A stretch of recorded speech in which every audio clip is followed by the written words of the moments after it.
नमस्कार। एक बार हनुमान प्रसाद पोद्दार जो गीता प्रेस के संस्थापक हैं और संस्थापक थे, हनुमान प्रसाद पोद्दार को कई बार भगवान के साक्षात्कार हुए थे। एक बार किसी साधक ने उनको पत्र लिख के प्रश्न किया कि आपने कभी भगवान के दर्शन किए हैं? हनुमान प्रसाद पोद्दार गीता प्रेस के संस्थापक थे, तो उन्होंने जो पत्र है उनको पब्लिकली साझा किया और साझा करने के बाद उन्होंने एक जगह पे उसका जवाब देते हुए कहा कि हाँ, हमने भगवान का एक बार साक्षात्कार किया था।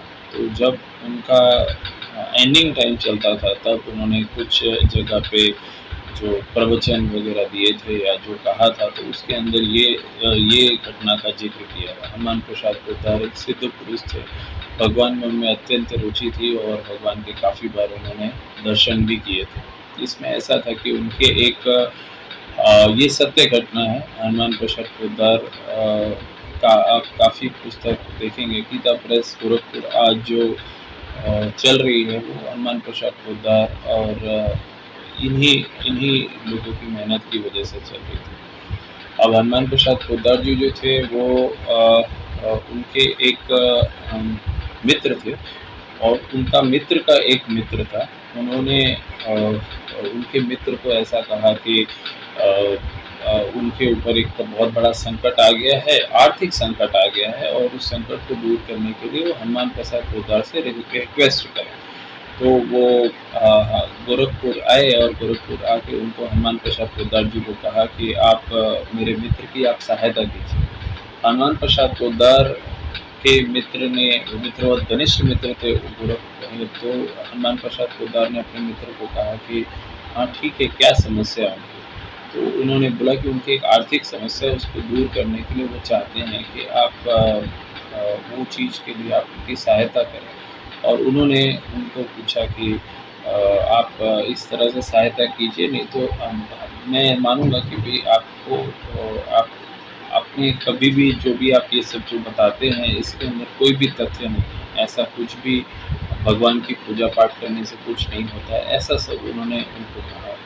तो हनुमान प्रसाद पोद्दार को क्षणिक ऐसा लगा कि इसके अंदर उनको एक बार ऐसा करना चाहिए। इस तरह से हनुमान प्रसाद पोद्दार जो थे वो मुंबई गए और मुंबई में एक अनुष्ठान वगैरह का आयोजन किया गया जिसमें उनका मित्र थे और सामने जो दुखी व्यक्ति था वो था, जिनके लिए ये अनुष्ठान किया जा रहा था। उन्होंने महाकाल का, भगवान भोलेनाथ का, रुद्र का, उनका एक अनुष्ठान किया था। अनुष्ठान 48 घंटे तक नॉन स्टॉप चलता रहा। 48 घंटे के बाद अनुष्ठान में से वो अग्नि की ज्वाला में से भगवान भोलेनाथ प्रकट हुए, रुद्र भगवान प्रकट हुए। उन्होंने बोला कि मैं तुम्हारे अनुष्ठान से प्रसन्न हूँ और मैं तुम्हारे अनुष्ठान से प्रसन्न हूँ और जिसके लिए तुमने अनुष्ठान किया है उनको बोलना कि उनकी जो इच्छा है वो पूरी हो जाएगी। और इसके अलावा आज के बाद ऐसे तुच्छ कामों के लिए इस तरह का अनुष्ठान कभी मत करना।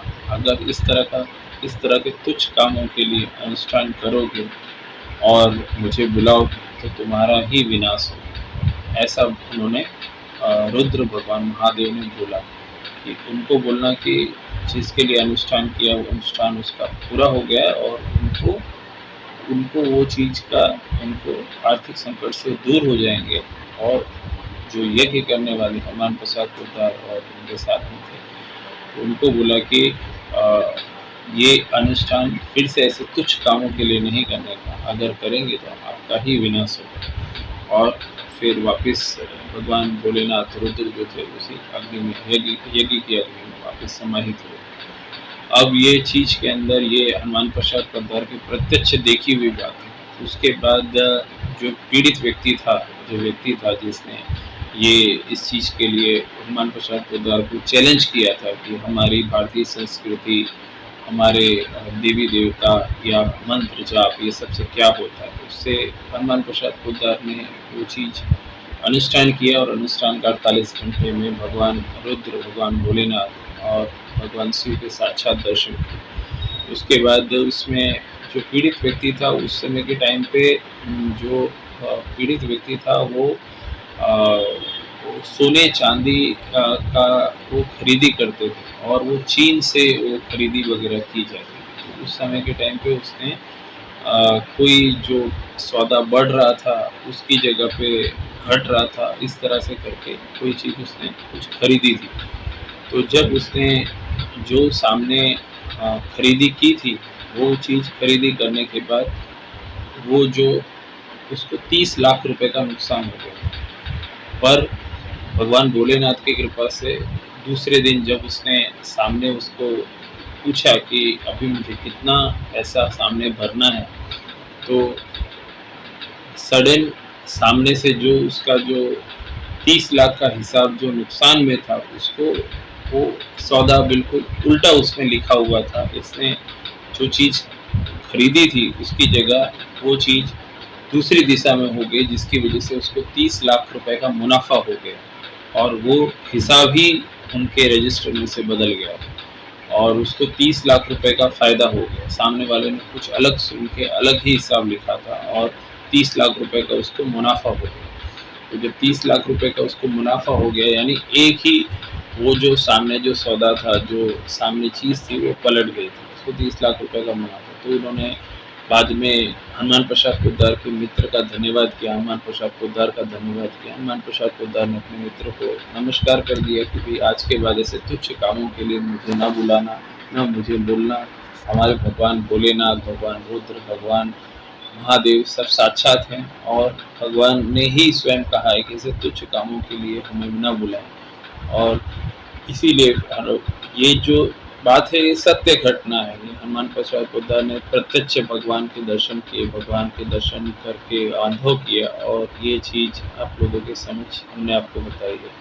अब ये क्या है कि काफ़ी लोग ऐसे हैं कि जो लोग भगवान के अंदर भगवान की स्तुति करते हैं, लेकिन उनको ऐसा होता है कि हम किसी कुछ चीज़ों के लिए ही भगवान की स्तुति करते हैं। तो वो उनका खुद का निजी जजमेंट है, निजी निर्णय है। लेकिन भगवान की जो स्तुति करते हैं, भगवान उसको अवश्य दर्शन देते हैं, भगवान उनको अवश्य दर्शन दिए हैं।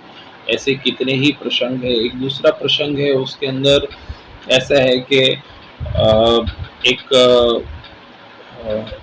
बद्रीनाथ बद्रीनाथ केदारनाथ है, उसके अंदर से बद्रीनाथ करके जगह है। वहाँ पे एक लेडी थी जो घर से भाग गई थी। घर से भाग गई, उसके बाद वो एक दूसरे आश्रम में थोड़ा टाइम रही, फिर दूसरे आश्रम में रही। उसके बाद कोई चीज़ के अंदर वो बद्रीनाथ के उधर गए। बद्रीनाथ के उधर ऐसा नियम होता है कि जब ठंडी का समय आता है तो वहाँ से वो जगह से उनको छोड़ के मतलब गर्म जगह पे आ जाना होता है। वहाँ पे सिर्फ मिलिट्री का प्रशासन होता है और उसके बाद वहाँ पे आप रह नहीं सकते विदाउट एसडीएम परमिशन। एसडीएम का आपको परमिशन चाहिए होता है, उसके बाद ही आप वहाँ पे रह सकते हैं। विदाउट एसडीएम के परमिशन के आप वहाँ पे नहीं रह सकते। तो वो लेडी वहाँ पे रुकी हुई थी, वो और उसकी सहेली। तो उसके बाद उनको भी कहा गया कि यहाँ पे कोई स्त्री मतलब स्त्री यहाँ पे नहीं रुकती है, आपको यहाँ से नीचे की तरफ जाना पड़ेगा और यहाँ पे खूब बर्फ़ पड़ती है और यहाँ पे सिर्फ आर्मी वाले भी कम रहते हैं और ये पूरा का पूरा बहुत माइनस टेम्परेचर में आ जाता है। आपकी जान सुरक्षा के लिए कि बर्फ़ में आप मर ना जाएँ इसकी वजह से। और अगर आपको रुकना भी है तो एसडीएम की परमिशन भी चाहिए होती है। एसडीएम को उन्होंने लेटर लिखा, उन्होंने इच्छा की कि मैं यहाँ पे रुकूँगी, तो उन्होंने मना किया कि नहीं, यहाँ पे कोई आप लेडी हैं, स्त्री हैं, आपको यहाँ पे रुकने की परमिशन हम नहीं दे सकते और आपको यहाँ से हमारी परमिशन नहीं मिलेगी। तो आप अपने रिस्क पे रुकना चाहें तो रुकें। तो वो जो स्त्री थी वो उन्होंने बोला कि हाँ, मैं अपने रिस्क पे रुकना चाहूँगी। तो उसकी सहेली ने बोला कि भी आप रुको, मैं तो नहीं रुकूँगी। तो बोले कि कल को कुछ हो गया तो हम क्या करेंगे फिर, मतलब यहाँ पे तो आपको मालूम है कि यहाँ पे माइनस कितना डिग्री टेम्परेचर तक हो जाता है। तो उसके बाद वो जो स्त्री थी उन्होंने वो बहुत सोचती रही। उसके बाद वो रात के समय सो रही थी। सोते समय रात को वो हनुमान जी की बहुत परम भक्त थी, हनुमान जी को बहुत मानती थी। बहुत बार उन्होंने हनुमान चालीसा पढ़ा। रात में स्वप्न में रात को 1 बजे के लमसम हनुमान जी उसके स्वप्न में आए कि तू क्यों चिंता करती है, मैं तेरे साथ हूँ, मैं तेरी रक्षा करूँगा और तू यहाँ पे रुक, तू चिंता मत कर, मैं तेरे साथ हूँ। और भगवान जी ने उसको एक लड्डू दिया। उसके बाद उसको आँख खुल गई। उसने 2 बजे अपनी अपनी सहेली को उठाया कि उठ उठ, हनुमान जी ने मुझे दर्शन दिया। हनुमान जी ने बोला कि मैं तेरे साथ हूँ और तू यहाँ पे रुक जा। और मैंने मुझे लड्डू भी दिया और बोला चिंता मत कर, मैं तेरी रक्षा करूँगा, बर्फ़ वग़ैरह तुम्हारे को कोई नुकसान नहीं पहुँचाएगी, मैं तेरे साथ हूँ। अब वो स्त्री जो थी वो तपस्या के लिए वहाँ पे रुक रही थी और उसको हनुमान जी ने दर्शन दे दिए ऐसा। तो उसकी सहेली ने कहा आपको भगवान ने दर्शन दिए, आपको सुरक्षा की बात की है, लेकिन मेरी तो सुरक्षा की बात नहीं की है, तो मैं यहाँ पे क्यों रुकूँ? इसलिए मैं तो यहाँ नहीं रुकूँगी। मुझे अगर भगवान बोलेंगे तो ही मैं रुकूँगी, नहीं तो नहीं रुकूँगी। वो उसकी सहेली रात में सोई, रात में सोने के बाद 2 बजे के लमसम उसको हनुमान जी ने दर्शन दिए, बोले तू भी रुक सकती है तेरी सहेली के साथ में, और तू तू तुम्हारी भी रक्षा की जवाबदारी मैं लेता हूँ। और हनुमान जी ने उसको भी लड्डू दिया। जब ऐसा हुआ तो तुरंत वो दौड़ी-दौड़ी उसके बाजू वाले कमरे में जो उसकी दूसरी सहेली थी उसके पास आई और उन्होंने कहा कि आज हनुमान जी ने मुझे भी दर्शन दिए और हनुमान जी ने कहा कि मैं तुम्हारी सुरक्षा की जवाबदारी मैं लेता हूँ। तो उसके बाद वो दोनों ही खुश हो गए और उन्होंने एसडीएम को अपनी स्वयं की जरा जवाबदारी पे वहाँ पे रुकने के लिए अनुमति माँगी और वहाँ पे वो रुके। और फिर उसके बाद वहाँ पे 2-3 साल, 4 साल, 5 साल नियमित तौर पे जो शीत ऋतु आती है उसमें भी वहाँ पे रुकने लगे और वहाँ पे भी उन्होंने तपस्या की। तो हनुमान जी ने उनको दर्शन दिए और उन्होंने अपना पूरा का पूरा समय बिताया और वहाँ पे ध्यान करते। तो भगवान काफ़ी हद तक कहीं पे भी कोई भी जगह सब जगह मौजूद है। अगर कोई व्यक्ति दृढ़ निश्चय करके भगवान की स्तुति करता है तो भगवान उसकी न सिर्फ मदद करते हैं, सूक्ष्म रूप से हर जगह विद्यमान है। आप जो बोलते हो, जो खाते हो, जो गाते हो, सब चीज़ के अंदर भगवान मौजूद है। भगवान हर एक को दर्शन देते हैं और उसके अंदर भगवान ने अगर आपने कभी दिल से भगवान की प्रार्थना की है या भगवान को याद करते हो तो भगवान साक्षात हैं। आप याद करते हो भगवान साक्षात हैं। उसके अंदर जो भी हमारे शास्त्रों में लिखा हुआ बात है, ईच एंड एवरी बात सत्य है। आप उस बात को पूरी तरह फॉलो कीजिए। जो शास्त्रों में लिखा है बिल्कुल सच बात है। हरिओम तत्सत। जय श्री राम। हरे कृष्ण कृष्ण कृष्ण हरे हरे, राधे राधे। हरिओम हरिओम। ओम नमः शिवाय, ओम नमः शिवाय, ओम नमः शिवाय, ओम नमः शिवाय, ओम नमः शिवाय।